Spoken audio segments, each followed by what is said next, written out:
Welcome to Lecture Highlights, where we try to explain the most important key concepts in economics as quickly, simply, and intuitively as we possibly can. So no unnecessary jargon, no overcomplicated maths, and no endless searching through textbooks. These are just the key ideas that you need to know in order to understand economics and to do well when it comes to your economics assessments.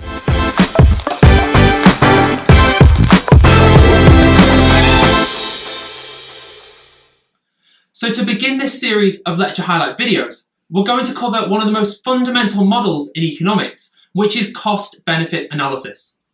And essentially this is the core model that you tend to begin with when you study economics for the first time, because it underpins so many other key concepts, including the supply and demand model that comes later. So in a nutshell, what the cost-benefit analysis model tries to do is to provide a framework that we can use to explain and predict the daily decisions that we all make. So as a consumer, that might be my decision to buy a product, like to buy a new car or to buy a subscription to Netflix. Or instead, if I'm just at home, it might be my decision to do any activity whatsoever, like going for a run or watching TV. So how can we use this model then to explain and predict my behaviour as a consumer in these types of situations? Well, put simply, the cost-benefit analysis model just says that we should only do any of these activities or buy any of the potential products if the benefit of doing so is higher than the cost. So that sounds really, really simple. So why can it be a challenge when we're trying to implement this model in practice? So let's start with an example. Imagine that you're walking on the way to university, it's early in the morning, and you're deciding whether you should stop and get a coffee from the coffee shop on the way. So you've got plenty of time before your class begins, you've not really got anything else that you need to do, and you know that the price of the coffee in this shop is £2.50. So you know in that case, the cost of this decision is going to cost you £2.50.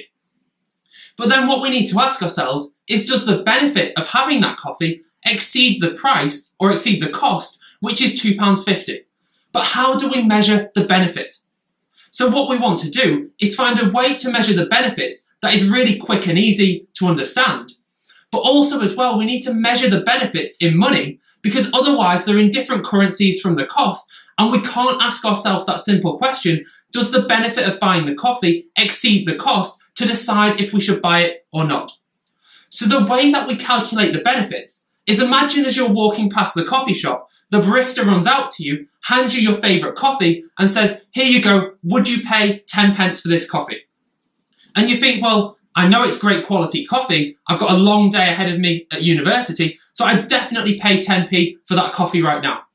And then if you say yes, they don't give you the coffee, they say, well, would you pay 20 pence for the coffee? And you think, well, it's a little bit strange, but okay, I'm willing to pay 20 pence for that coffee. And then they say, well, what about 30 pence? What about 40 pence? And as long as you keep saying yes, they continue this auction process to work out what you're willing to pay for the coffee.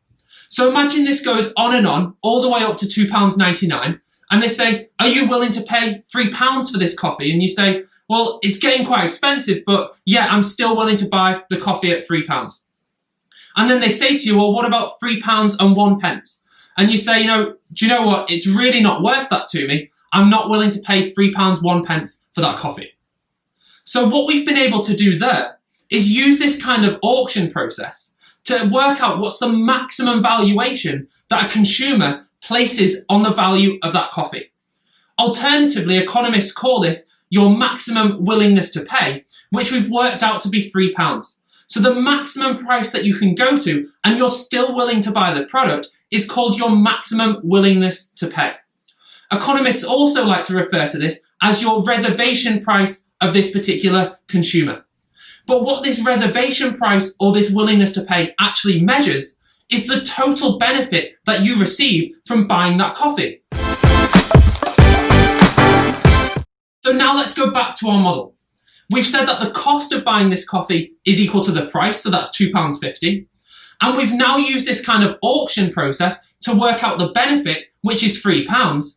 So the benefit is higher than the cost, so we should definitely decide to buy this coffee.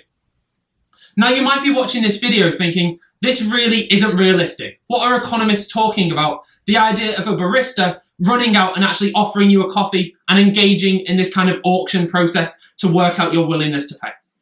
So there's two key ideas here.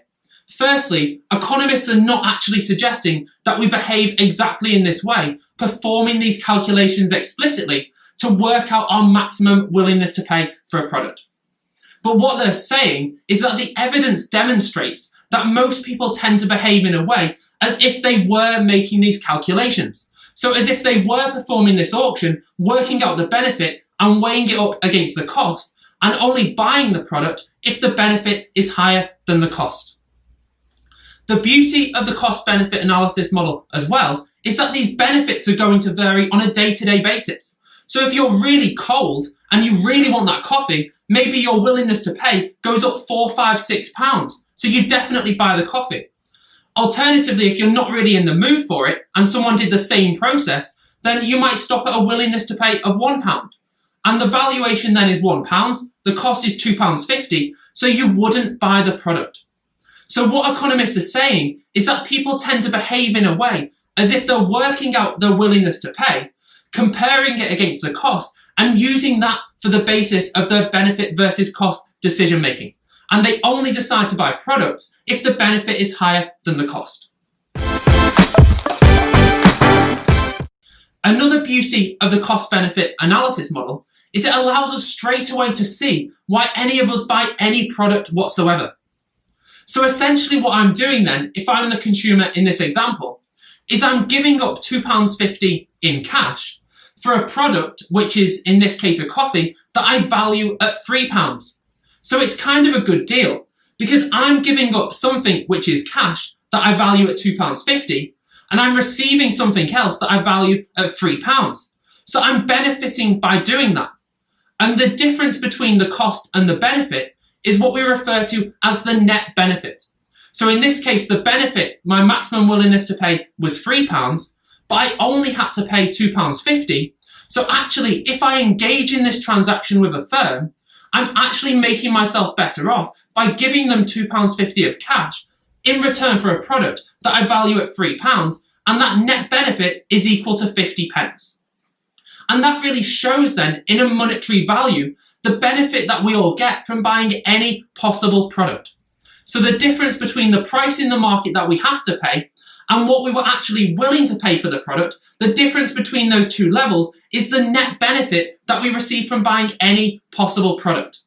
And that more formally is what economists like to refer to as your consumer surplus. So the surplus or the benefit that you gain from engaging in that transaction measured using money. So in this example, it's equal to a value of 50p. Now, at the beginning of the video, we said the cost-benefit analysis model can be used to model so many decisions, not just products that we buy, but also any activity that we undertake, like reading a book or going for a run.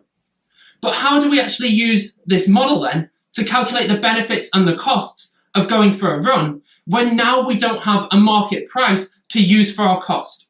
So we need to adapt our auction process to calculate both the benefits and the costs, and that's what we'll cover in our next lecture highlight video.